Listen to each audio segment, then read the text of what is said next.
খিলঞ্জীয়াৰ স্বাৰ্থ সুৰক্ষাৰ বাবে থকা দুৱাৰখনৰ তলাটো হৈছে অসম চুক্তি আৰু চাবিপাত হ'ল ঐতিহাসিক অসম চুক্তিৰ ৬ নং দফা কাৰ্যকৰী। বিধায়ক কলিতাৰ এই লিখিত প্ৰশ্নৰ উত্তৰত বিভাগীয় মন্ত্ৰী অতুল বৰাই সদনত কয় যে এই প্ৰতিবেদনখন অসম চুক্তি ৰূপায়ণ বিভাগত দাখিল কৰা হোৱা নাই। মুঠৰ ওপৰত বিপ্লৱ শৰ্মা কমিটিৰ বাবে এতিয়াও দিল্লী বহুত। গতিকে এয়া প্ৰত্যেকজন অসমীয়া তথা আপোনালোকৰ ওপৰত যে আপোনালোকে নিজৰ জাতীয়তাবাদী চিন্তাধাৰা তথা খিলঞ্জীয়াৰ যি অধিকাৰ সেয়া কেনেকৈ সাব্যস্ত কৰিব। নিজৰ ল'ৰা ছোৱালীৰ হাতত লাঠি উঠাই দিব নে প্ৰকৃততে কৰ্ম কৌশল শিকাই আচলতে নিজৰ বজাৰ নিজৰ মাটি কেনেকৈ দখল কৰিব লাগে তাৰ বিষয়ে চিন্তা কৰিব। নমস্কাৰ, মই ইফতিকাৰ আহমেদ। আপোনালোকে চাবলৈ আৰম্ভ কৰিছে মুক্তাংগন প্ৰাইম টাইম। আমি অসমীয়া নহ দুখীয়া বুলি সান্তনা লভিলে নহ'ব। আজিৰ অসমীয়াই নিজক নিচিনিলে অসম ৰখাটোলৈ যাব। সুধাকণ্ঠ ডক্টৰ ভূপেন হাজৰিকাৰ গীতটি আজিও প্ৰাসংগিক হৈ উঠে যেতিয়া কোনো সাম্প্ৰদায়িক নেতাৰ উচতনিত অসমত দুই সম্প্ৰদায়ৰ মাজত জ্বলি উঠে ঘৃণাৰ দাবানল। দৰাচলতে যেতিয়াই অসমৰ সমাজ ৰাজনৈতিক পৰিস্থিতিত খিলঞ্জীয়া বনাম অবৈধ নাগৰিকৰ প্ৰসংগটো উত্থাপন হয় তেতিয়াই বিভিন্ন ভয় দেখুৱাই খিলঞ্জীয়া লোকৰ অস্তিত্ব বিপন্ন হোৱাৰ ভীতি দেখুওৱা হয়। কিন্তু খিলঞ্জীয়াৰ সুৰক্ষাৰ মূল চাবিপাত জানো চৰকাৰৰ হাততেই নাই। ৰাজনৈতিক বিষয় এটাক সমাধান কৰি নিৰ্বাচনী ইস্যু এটা সমাধান কৰিবলৈ চৰকাৰসমূহ মুঠেই আগ্ৰহী নহয়। খিলঞ্জীয়াৰ স্বাৰ্থ সুৰক্ষাৰ বাবে থকা দুৱাৰখনৰ তলাটো হৈছে অসম চুক্তি আৰু চাবিপাত হ'ল ঐতিহাসিক অসম চুক্তিৰ ৬ নং দফা কাৰ্যকৰীকৰণ আৰু অসমীয়াৰ সাংবিধানিক সুৰক্ষা কৱচ। এতিয়া আমি কিছু বছৰ পূৰ্বৰ এটা কাহিনীৰ মাজলৈ উভতি যাওঁ আহক। অসমীয়াৰ সাংবিধানিক ৰক্ষা কৱচকে ধৰি অসম চুক্তিৰ ৬ নং দফাৰ ৰূপায়ণৰ ক্ষেত্ৰত পৰামৰ্শ দিবৰ বাবে ২০১৯ চনৰ ১৫ জুলাইত কেন্দ্ৰীয় গৃহমন্ত্ৰী অমিত শ্বাহৰ প্ৰত্যক্ষ উদ্যোগত গুৱাহাটী উচ্চ ন্যায়ালয়ৰ ভাৰপ্ৰাপ্ত ন্যায়াধীশ বিপ্লৱ কুমাৰ শৰ্মাক অধ্যক্ষ হিচাপে লৈ গঠন কৰা হৈছিল এখন উচ্চ পৰ্যায়ৰ কমিটি। মূলতঃ অসম চুক্তিৰ ৬ নং দফা ৰূপায়ণৰ ক্ষেত্ৰত দিহা পৰামৰ্শ দিবৰ বাবে কেন্দ্ৰীয় চৰকাৰে এই কমিটিখন গঠন কৰি দিছিল। কমিটিয়ে ২০২০ চনৰ ১০ ফেব্ৰুৱাৰীত নিজৰ কাম সমাপ্ত কৰি বিস্তৃত প্ৰতিবেদন প্ৰস্তুত কৰে। যিহেতু কমিটিখন কেন্দ্ৰীয় চৰকাৰে গঠন কৰি দিছিল সেয়ে কমিটিয়ে ইয়াৰ প্ৰতিবেদন কেন্দ্ৰীয় গৃহ মন্ত্ৰণালয়ক অৰ্পণ কৰিব বিচাৰিছিল। কিন্তু বহু টনা আজোৰাৰ অন্তত কেন্দ্ৰীয় চৰকাৰে এই প্ৰতিবেদনখন গ্ৰহণ নকৰিলে। ফলত কমিটিয়ে নিজৰ প্ৰতিবেদন ৰাজ্যৰ তদানীন্তন মুখ্যমন্ত্ৰী সৰ্বানন্দ সোণোৱালৰ হাতত ২০২০ চনৰ ২৫ ফেব্ৰুৱাৰীত আনুষ্ঠানিকভাৱে অৰ্পণ কৰে। এই কাৰ্যৰ সাক্ষী হৈ ৰৈছিল সৰ্বানন্দ সোণোৱাল চৰকাৰৰ কেবিনেটৰ মন্ত্ৰীসকল লগতে বহু শীৰ্ষ আমোলা বিষয়া। পৰৱৰ্তী সময়ত সৰ্বানন্দ সোণোৱাল আৰু হিমন্ত বিশ্ব শৰ্মাকে ধৰি বিজেপিৰ নেতাসকলে এই বুলি কৈছিল যে কেন্দ্ৰীয় চৰকাৰৰ হৈ প্ৰতিবেদনখন মুখ্যমন্ত্ৰীয়ে গ্ৰহণ কৰিছে আৰু সেইখন যাৱতীয় আনুষ্ঠানিকতাৰ অন্তত কেন্দ্ৰীয় চৰকাৰলৈ প্ৰেৰণ কৰা হ'ব। লক্ষণীয়ভাৱে দিন বাগৰাৰ লগে লগে বিজেপিৰ নেতা আৰু চৰকাৰৰ বৰমূৰীয়াসকলৰ ভাষ্য সলনি হ'বলৈ ধৰিলে। অসম আৰু অসমীয়াৰ বৃহত্তৰ স্বাৰ্থৰ সৈতে জড়িত এই প্ৰতিবেদনখন গ্ৰহণ কৰা নকৰাক লৈ ৰাজনৈতিক টনা আজোৰাৰ আৰু বোকা ছটিওৱাৰ প্ৰক্ৰিয়া অব্যাহত থাকিল। ফলত চৰম অনিশ্চয়তাৰ মাজত সোমাই পৰে প্ৰতিবেদনখন। সমান্তৰালভাৱে এই প্ৰতিবেদনৰ অস্তিত্ব নস্যাৎ কৰাৰ ৰাজনৈতিক কুচকাৱাজ অব্যাহত থাকে। তদানীন্তন মুখ্যমন্ত্ৰী সোণোৱালে প্ৰতিবেদনখন গ্ৰহণ কৰাৰ পাছত ইয়াক অসম চুক্তি ৰূপায়ণ বিভাগত জিম্মাত ৰখা হ'ব বুলি চৰকাৰীভাৱে কৈছিল। কিন্তু সকলোকে আচৰিত কৰি অসম চুক্তি ৰূপায়ণ বিভাগৰ মন্ত্ৰী অতুল বৰাই বিধানসভাত কয় যে এই পৰ্যন্ত বিপ্লৱ শৰ্মা কমিটিৰ প্ৰতিবেদন অসম চুক্তি ৰূপায়ণ বিভাগত দাখিল কৰা হোৱা নাই। উল্লেখ্য যে বিজেপিৰ মিত্ৰদল অগপৰ বিধায়ক ৰমেন্দ্ৰ নাৰায়ণ কলিতাই অসম চুক্তি ৰূপায়ণ বিভাগৰ মন্ত্ৰীক এই বুলি প্ৰশ্ন কৰিছিল যে গুৱাহাটী উচ্চ ন্যায়ালয়ৰ অৱসৰপ্ৰাপ্ত ন্যায়াধীশ বিপ্লৱ শৰ্মাৰ নেতৃত্বত গঠন কৰা কমিটিয়ে ৰাজ্য চৰকাৰৰ হাতত দাখিল কৰা প্ৰতিবেদনখন কেন্দ্ৰীয় চৰকাৰলৈ প্ৰেৰণ কৰা হ'লনে?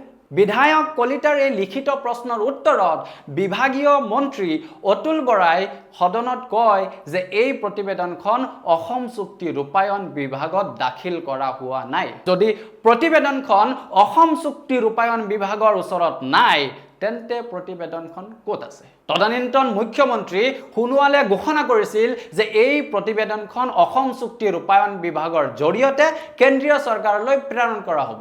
উল্লেখ্য যে প্ৰধানমন্ত্ৰীৰ পৌৰোহিত্যত অনুষ্ঠিত কেন্দ্ৰীয় কেবিনেটৰ বৈঠকত বিপ্লৱ শৰ্মা কমিটিখন গঠনৰ ক্ষেত্ৰত আনুষ্ঠানিক অনুমতি প্ৰদান কৰা হৈছিল। কমিটিয়ে দাখিল কৰিবলগীয়া প্ৰতিবেদন দাড়ি কমা পৰ্যন্ত সলনি নকৰাকৈ কাৰ্যকৰী কৰা হ'ব বুলি সেই সময়তে ঘোষণা কৰিছিল কেন্দ্ৰীয় গৃহমন্ত্ৰী অমিত শ্বাহে। কিন্তু ইমান এখন গুৰুত্বপূৰ্ণ প্ৰতিবেদনৰ অস্তিত্বক লৈ যোৱা 4 বছৰৰ দৰে এতিয়াও উত্থাপিত হৈছে বিভিন্ন প্ৰশ্ন। কেন্দ্ৰীয় চৰকাৰলৈ প্ৰেৰণ কৰিবলগীয়া এই গুৰুত্বপূৰ্ণ প্ৰতিবেদনখন বৰ্তমান মুখ্যমন্ত্ৰীৰ কাৰ্যালয়ত পৰি আছে নে ইয়াক কেন্দ্ৰীয় চৰকাৰলৈ প্ৰেৰণ কৰা হ'ল? এই সন্দৰ্ভত দিছপুৰ নিমাত বিধানসভাতো এই সন্দৰ্ভত সদৰি কৰা নহ'ল কোনো তথ্য। বিধানসভাৰ বিগত নিৰ্বাচনৰ সময়ত এই প্ৰতিবেদনখনৰ আইনী বৈধতাক লৈও ৰাজহুৱাভাৱে প্ৰশ্ন উত্থাপন কৰা হৈছিল একাংশ বিজেপি নেতাৰ দ্বাৰা। আনহাতে 19 ছেপ্টেম্বৰ 2022 চনত অসম বিধানসভা চৌহদত অসম চুক্তি ৰূপায়ণ বিভাগৰ মন্ত্ৰী অতুল বৰাই সংবাদ মাধ্যমৰ আগত এই সন্দৰ্ভত মত প্ৰকাশ কৰি কয় যে অসম চুক্তি ৰূপায়ণ সন্দৰ্ভত মুখ্যমন্ত্ৰী ডক্টৰ হিমন্ত বিশ্ব শৰ্মাই ইতিমধ্যে এখন কমিটি গঠন কৰি দিছে। এই কমিটিত মন্ত্ৰী অজন্তা নেওগ আৰু পীযুষ হাজৰিকাৰ উপৰি আছুৰ মুখ্য উপদেষ্টা ডক্টৰ সমুজ্জ্বল ভট্টাচাৰ্য, সেই সময়ৰ আছুৰ সভাপতি দীপাংকৰ কুমাৰ নাথ আৰু সাধাৰণ সম্পাদক শংকৰজ্যোতি বৰুৱা সদস্য হিচাপে আছে। কমিটিয়ে ইতিমধ্যে কেইবালানি আলোচনা কৰিছে। অসম চুক্তিৰ প্ৰতিটো দফাৰ ওপৰত আলোচনা কৰা হৈছে। 6 নম্বৰ দফাৰ ওপৰতো আলোচনা কৰা হৈছে। 6 নম্বৰ দফাৰ ওপৰত আছুৰ তৰফৰ পৰা আমাক এখন লিখিত প্ৰতিবেদন দাখিল কৰিব, তাৰ পিছত এই বিষয়ে আমি আলোচনা কৰিম। ন্যায়াধীশ বিপ্লৱ শৰ্মা কমিটিৰ প্ৰতিবেদনখন আমাৰ তাত দিব লাগিব বুলি কথা নাই। সেই বিধানসভাৰ অধিৱেশন শেষ হ'ল, অথচ স্পষ্ট নহ'ল বিপ্লৱ শৰ্মা কমিটিৰ প্ৰতিবেদনৰ প্ৰকৃত স্থিতি। কাৰণ এই পৰ্যন্ত অসম চুক্তি ৰূপায়ণ বিভাগৰ হাততেই পৰাগৈ নাই বিপ্লৱ শৰ্মা কমিটিৰ প্ৰতিবেদন। মুখ্যমন্ত্ৰীৰ কাৰ্যালয়ৰ পৰা এই প্ৰতিবেদন অসম চুক্তি ৰূপায়ণ বিভাগক দিয়া হ'বনে নহয় সেই বিষয়েও কোনো কথা স্পষ্ট হোৱা নাই। মুঠৰ ওপৰত বিপ্লৱ শৰ্মা কমিটিৰ বাবে এতিয়াও দিল্লী বহুদূৰ। এই প্ৰতিবেদনখনৰ কাৰ্যকৰীকৰণৰ ওপৰত অসম আৰু খিলঞ্জীয়া অসমীয়া মানুহৰ সুৰক্ষিত ভৱিষ্যতৰ প্ৰশ্ন ওতপ্ৰোতভাৱে জড়িত হৈ আছে। অথচ এইখনৰ ওপৰতেই ৰাজনীতি কৰি আছে জাতি মাতি ভেটি ৰক্ষাৰ শপত খোৱা চৰকাৰে। অসমত শেহতীয়াকৈ সংঘটিত হোৱা ঘটনা প্ৰবাহে পুনৰ এবাৰ খিলঞ্জীয়া সুৰক্ষাৰ বিষয়টোক চৰ্চালৈ আনিছে। কিন্তু কোন খিলঞ্জীয়া, কোন বিদেশী বা থলগিৰিৰ সুৰক্ষা কিদৰে কৰা হ'ব সেই ক্ষেত্ৰত চৰকাৰ এতিয়াও নিমাত। এয়া কাৰ দায়িত্ব? কোন প্ৰতিজন খিলঞ্জীয়াৰ সুৰক্ষা সংবিধানগতভাৱে কৰিবলৈ দায়বদ্ধশীল সেয়াও এক বৃহৎ প্ৰশ্ন। কাৰণ ৰাজনৈতিক প্ৰতিটো দলেই গৰম টাৱাত নিজৰ ৰুটি সেকিবলৈ প্ৰচেষ্টা কৰিছে, কিন্তু খিলঞ্জীয়াৰ কথা ভাবিব কোনে? গতিকে এয়া অসম তথা অসমীয়া ৰাইজৰ ওপৰত যে প্ৰকৃততে কোনজন চৰকাৰ বা কোনটো চৰকাৰৰ মন্ত্ৰী আপোনালোকৰ বাবে কাম কৰিব বিচাৰে বা নিবিচাৰে। আমি জাতীয়তাবাদী চিন্তাধাৰাৰ কথা আলোচনা কৰোঁ বা প্ৰত্যেকটো চৰকাৰ জাতীয়তাবাদীৰ হকে কাম কৰাটো বিচাৰোঁ, কিন্তু এই জাতীয়তাবাদী সঁচা অৰ্থত প্ৰকৃত খিলঞ্জীয়াক নিজৰ অধিকাৰ ঘূৰাই দিয়াৰ একমাত্ৰ যি চাবিকাঠি সেয়া চৰকাৰৰ ওচৰতে আছে, যি হৈছে 6 নং দফা। কিন্তু এই অসম চুক্তিৰ 6 নং দফা আজিলৈকে কাৰ্যকৰী নহ'ল আৰু অসমত এতিয়াও খিলঞ্জীয়া মানুহখিনি আছে, সেই মানুহখিনি এতিয়াও হাতত কলম ল'ব পৰা নাই।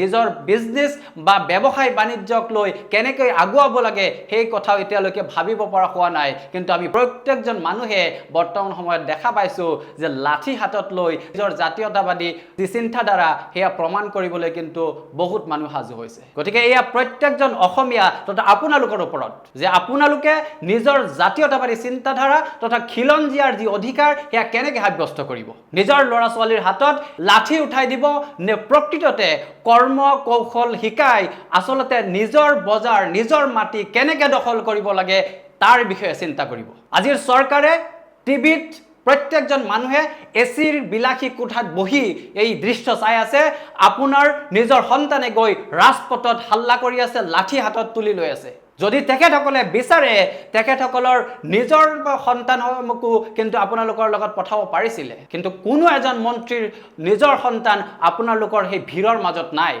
তাৰ কাৰণ তেখেতসকলে জানে যে এই ভিৰৰ কোনো মূল্য নাই গতিকে যদি সঁচাকৈ আপুনি আপোনাৰ নিজৰ ল'ৰা ছোৱালীৰ ভৱিষ্যতৰ কথা ভাবে সঁচা জাতীয়তাবাদী যি চিন্তাধাৰাত সেইমতে আগুৱাই যাব বিচাৰে তেন্তে ল'ৰা ছোৱালীৰ আগত লাঠি নহয় কলম দিয়ক ব্যৱসায় কৰা শিকাওক তথা অসমীয়া বা খিলঞ্জীয়া মানুহে কেনেকৈ নিজৰ মাটি তথা বজাৰ দখল কৰিব পাৰিব সেই চিন্তাত মনোযোগ দিয়ক গতিকে শেষত এষাৰ কথাই ক'ম যে যদি প্ৰকৃত ৰূপে নিজৰ যি মাটি তথা বজাৰ আছে সেয়া দখল কৰিব হয় তেতিয়াহ'লে অন্যক দোষী কোনো লাভ নহ'ব কোনোবাই কাৰোবাৰ মাটি দখল কৰি লৈছে সেই মানুহজনক দোষী লাভ নহ'ব আপুনি আপোনাৰ ওপৰত এবাৰ ভাবক যে সেই মাটিডৰা সেই কোনো এজন বেলেগ জাগাৰ পৰা অহা সেই ব্যক্তিয়ে কেনেকৈ দখল কৰিলে কাৰণ আপুনি আপোনাৰ ল'ৰা ছোৱালীক সেই মাটিডৰা দখল কৰিবলৈ শিকোৱা নাই ইমান পৰে আপোনালোকে চাই আছিলে মুক্তাংগন প্ৰাইম টাইম আজিৰ প্ৰাইম টাইমৰ পৰা মই ইফতিকাৰ আহমেদে ইমানতেই বিদায় লৈছোঁ নমস্কাৰ